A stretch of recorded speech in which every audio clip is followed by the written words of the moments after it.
অবাক কাণ্ড, এক বৃদ্ধ ভোটার সহ প্রায় 10 জন ভোটার ভোটদানের জন্য দাঁড়িয়ে রয়েছেন ভোটদান কেন্দ্রের বাইরে, অথচ ভোটার তালিকায় তাদের দেখানো হয়েছে মৃত।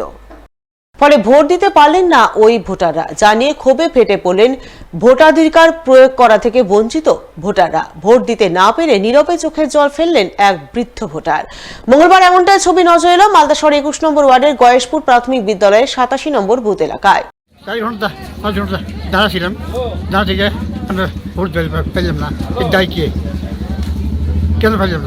প্রতিবার ভোট দেন?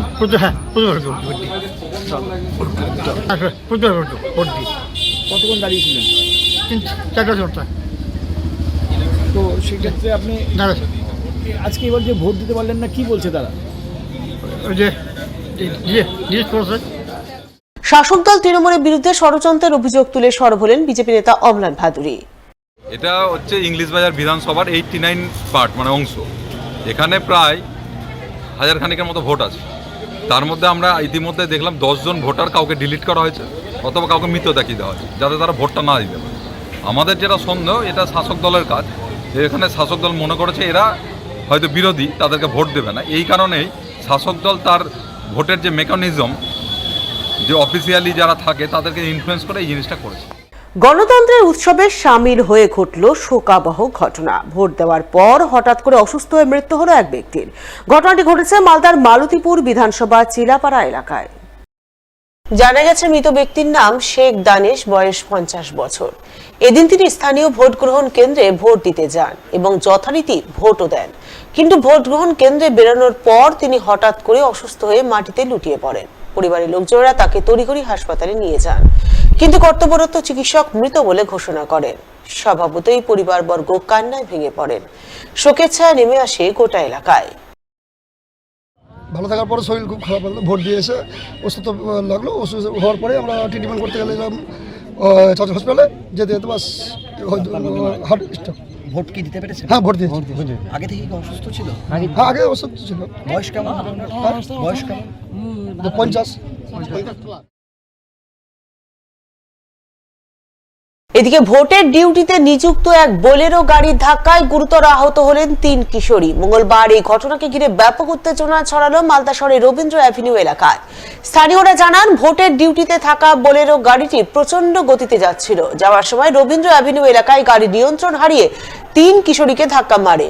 এতে তারা 3 জনেই গুরুতর আহত হয়। সঙ্গে সঙ্গে তাদের ভর্তি করা হয় মালদা মেডিকেল কলেজ হাসপাতালে। এই ঘটনাকে কেন্দ্র করে উত্তেজিত এলাকাবাসী গাড়ি ঘিরে বিক্ষোভ দেখান। পরে পুলিশ গিয়ে পরিস্থিতি নিয়ন্ত্রণে আনে।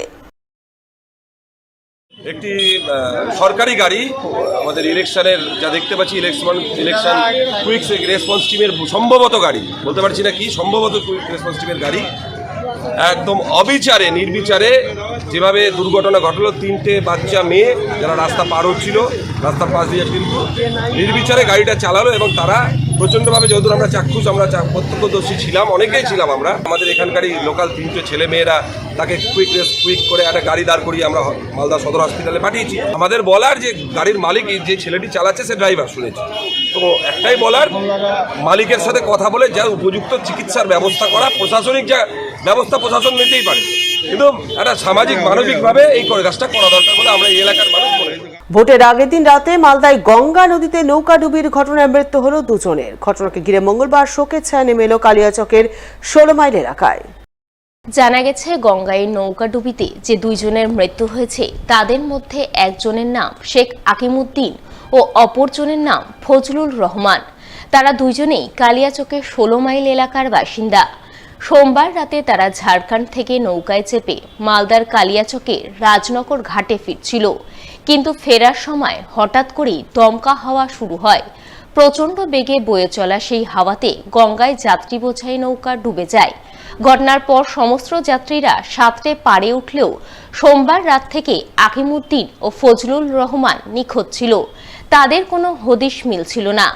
তাদের খোঁজে গঙ্গায় তল্লাশি অভিযান শুরু করে বিপর্যয় মোকাবেলা বাহিনী।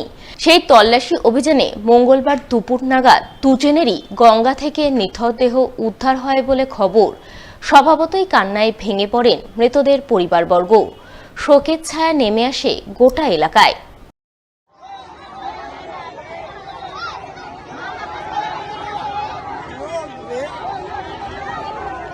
কিছুটা আমার